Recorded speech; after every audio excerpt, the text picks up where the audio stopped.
Women are incentivized to leave as soon as they see the man's mistake. But if a man does the same thing, well, he's pretty much the devil incarnate for not showing empathy. He's an asshole. Men are done with it. Thankfully, this woman admits she was unhappy and still did something different. And this guy hit on me, right? So he said, "Hey, you married?" And I was like, "Yes." And he said, "You happy?" And I was like, "No, and." And the reason why I said no was because, one, I'm brutally honest, and two, I was not happy at the time. But what does me being unhappy have to do with whether or not you have a shot? Here's the thing I realized. A lot of married people don't know how to be unhappily married and still not walk away. If you could learn how to be unhappy for a minute, your marriage will last. Because the goal in marriage is not happiness. The goal is to build a lasting relationship that withstands the ebbs and flows of marriage, of relationships. DeMarco, we need another one. Where's the applause? Someone finally said it. No one gives a damn about your happiness. It's about making it work. If only women thought like her. A bad time is not a bad life, but women are accustomed to thinking short-term only. Let's check some comments. I've been married for a long time, and I can guarantee you will be unhappy at some point. We have become addicted to happiness. Marriage is about purpose. Through that purpose, you will find happiness 1,000 times. Allow life to take you on a journey. Unhappy moments? Okay, fine. Unhappy marriage? Not okay. She was unhappy for a season, not the entire marriage. She stuck it out and things got better. In marriage, you won't be happy with your partner all the time because no one can be everything to you all the time. Be happy with yourself, find it in you because you're stuck with you forever. Then the unhappy seasons of marriage won't be so bad.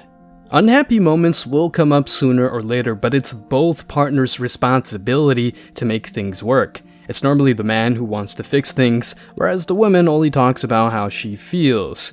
This is why most women ride the carousel and hit the wall at 30, making them ineligible for marriage. They think all they've got to do is change their appearance, but that's not enough. Did anyone talk about this yet? I want to share my experience with aging. I'm 37 now. I'm going to be 38 in a week. And in the last year or so, I've really struggled with my appearance. And it's not so much of like a shallow thing, not wanting to look old. I know I'm not old yet, but if you're 20 something, you're like, oh, you are old. If you're 60, I'm not old. You know, it's all relative. But it's not even that I'm like upset about a wrinkle or a blemish or a pigmentation. It's this just really weird phenomenon that happens where you don't recognize yourself and you're trying to look like you always have, and not in an age way, but just in a recognizing yourself. And so I'll do my eyebrows and I'm like, well, that didn't do it. Okay, maybe I just need more concealer. And then that doesn't do it.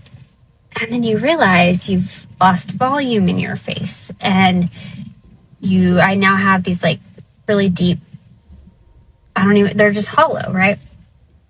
My thin is more skin. Just all these things have changed that makeup can't change. I guess plastic surgery or like augmentation injections can maybe fix, but it's just odd to seek yourself in the mirror or on camera and not be able to find it, and having to become okay with this new person. And I don't know. I think women will understand. Like, Okay. So what you would look. We can all agree this is an attractive woman, right? And you can look at her videos. You can pull it. Yeah, perfect. She's attractive. Okay. This is not somebody who looks to me to be overweight. This is somebody who takes pride in her appearance. And she actually was so affected by this that she put this original video up. And then she did multiple other videos where she actually showed old photos of herself. And said, do you see? Like, she was trying to talk to the audience, like, that doesn't look like me now. And she's having trouble. This is what we're talking about when we talk about hitting the wall. This is, by the way, a real thing that happens to women. And when this happens to you depends on a lot of factors. There's obviously genetics that play a role. There's obviously how well you did or didn't take care of yourself does play a role. Do you drink alcohol? Did you smoke? Did you have a period of life where you were doing drugs and all that? Because that takes a toll sometimes at a later date.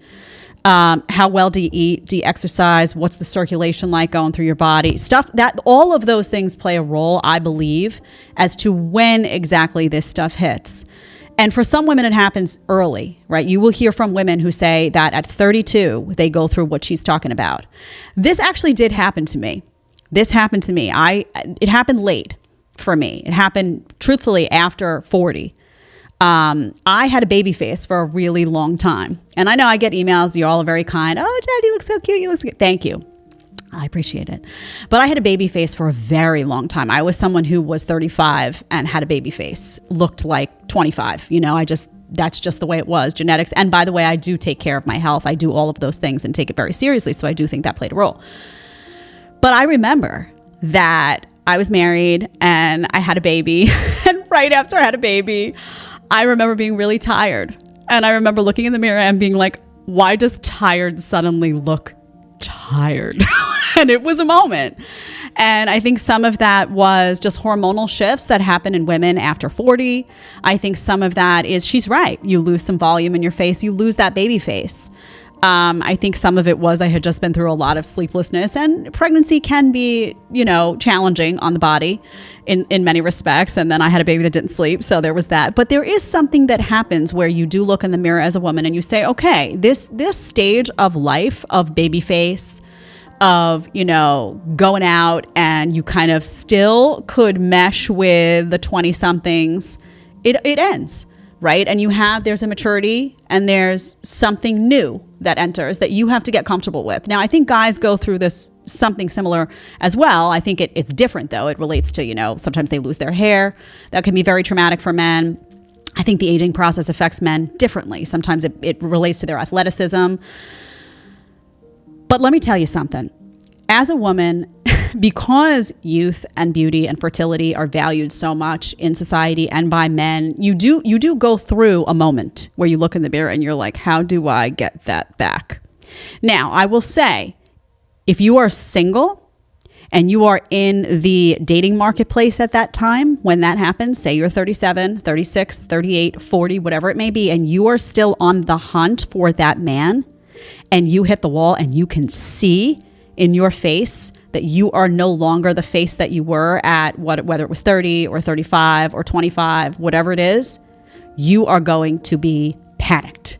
Let's get this straight. Women get tons of easy attention and validation in their prime. No need to self-improve. Having a hot body is enough to land some hookups, but down the road, she ghosts some men and some men ghost her too. She loses her looks, gets emotional baggage, and suddenly hits the wall. Her looks are gone for good, and she's got pretty much nothing to offer.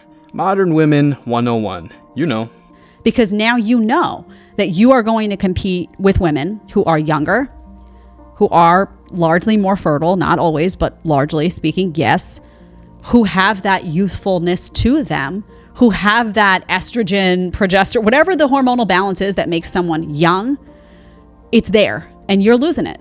And you become hyper aware of that. And that is why women begin to panic. Now, I'm not saying that women won't still see it if they've got a husband, if they've got a child. I already had a husband and a child, and I saw it and I was like, dang, why do I look so tired? But it's different. It's a different feeling than if you had to be in that sexual dating marketplace and you had to compete with young women. I wasn't competing with young women. I already was on my path. There was a lot of comfort and stability in the choices that I had made. And I had my man there, I had my child. If I didn't have that and I was looking to that next, that is why you have women in a panic rushing to the Botox, the filler. She's talking about volume. What do? They start filling everything. Like, what can I do to puff this back up? This is real, right? I have dark circles now. I was like, I used to have dark circles, but we're quite so dark, what's going on here? And I say this to my mom all the time. I say, now when I'm tired, I look tired. Before I was tired, I didn't look tired, it was a little concealer. Now I'm like, maybe I need a couple layers of that concealer. It's just part of life. So what I'm telling women is, do not, if you want a family, if you want a husband, do not allow yourself to get to a point where you hit that wall. You are 37, you are looking in the mirror whatever age that is, and you see a different face and you see your youth going away from you and you start to panic and you can't find yourself in the mirror, don't let that be the case while you're still on the hunt for a man, or you are going to feel inadequate, depressed, anxious, and rush in to do something toxic to your body to compensate for that. If women just listened more to what people like me are saying, and in your 20s, instead of burying in the career stuff and burying in everything else, you acknowledged the reality that what you have is going to go away. And look, when some personalities say all of these things, it's not for the sake of bashing women. It's a wake-up call for modern women, but they'll still put their feelings first and think they're special, feeling as if they're able to be the exception. As you know, women are not that special though. Check this comment out. It's not that older women aren't attractive, it's that they are no longer attractive to the men they feel they deserve. Emotional damage! This last clip is proof that modern women sometimes do know what they need to do to make it work, but they're just too selfish to actually do it. And why? Hello? Hello. How are you? I'm fantastic. How are you? Good. How old are you? I'm 35. All right. What's up with all these backup plans? I've been told by my friends that I should have them, but I don't have the time or the energy to entertain multiple men. So Okay. You've been told by your female friends? Yeah, my older ones, my younger ones. I'm like, it's not my lifestyle, and I don't believe in having backups. So Are you involved in a relationship right now? nope, I'm single. You have any kids? No kids. Is that a dog? Maybe outside. Oh, okay. So why were your friends trying to tell you to get a backup plan? Maybe because the previous relationship or guy that I had been dealing with, it wasn't going the way that I wanted it to. So they just said, well, go explore other options. And Okay. I mean, for me, I wanted to work that situation out. So I'm like, I'm not about to jump ship. I found a great guy. I want to see if this could go somewhere. If it can't, then we move on to the next, not having a When was your last relationship? Relationship defined as we are monogamous. It's been some years. I've had plenty of situationships. How many years? I can't even tell you. I don't even remember. Do you want to get married? I do want to get married, yes. Because that's a problem, though. Yeah, I need to be intentional about dating. Well, it's a problem because if somebody's going to interview you, you can't answer a question. How long your last relationship? That's a red flag. True. I totally get that and understand. So, yeah, they're dogs. Yeah, they're outside. Okay. I don't have All right. She live in the PJs. Shout out to the PJs. I don't live in the PJs. Yeah.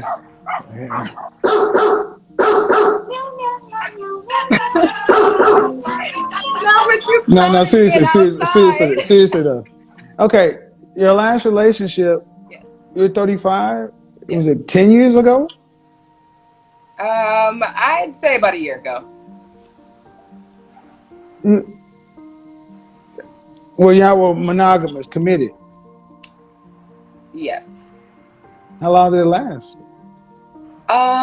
It lasted about 6 months. When was the last time you had a relationship over 2 years? I have not. How do you plan on being married? I'm trying to figure that out. I mean, I have some work that I need to do on myself. Okay. And I plan on seeking that. And I'm not going to go into a relationship or pursue that if I don't feel like I'm in that space to give you the best of me. So, you know what I feel like right now? I'm just hearing words. That's because what I'm hearing is I'm listening just to the structure. I can't tell you when the last time I was in a relationship, which implies years and years ago, and then you said it was just last year. Okay, those two things don't line up. How long were you together? 6 months. That's short. Was the last time you had a relationship over 2 years? In 35 years? Never. Then where are the relational muscles? And then you say, well, I want to get married, but I'm not doing any work. You're running out of time. I know. I said I was doing work. I'm working on it. You're in therapy right now? No, it's not in my budget, but I just moved and I have a lot that's going on. So it's definitely in the Okay. next month. So I need you to understand, there is a clock on women for relationships. How much time do you think the average 35-year-old woman has? Oh, no, I know I'm running out of time. Do you want children? I do. Then you're certainly running out of time. I'm aware. So budget or not, see how that works? No. I completely understand what you're saying, where you're coming from. She's aware, but will not do anything to fix it. And this is how even attractive women do not succeed when it comes to retaining men. With that being said, guys, thanks for checking out this video. Stay tuned for more daily content. Like, subscribe, and comment. See you in the next video, guys. Till next time.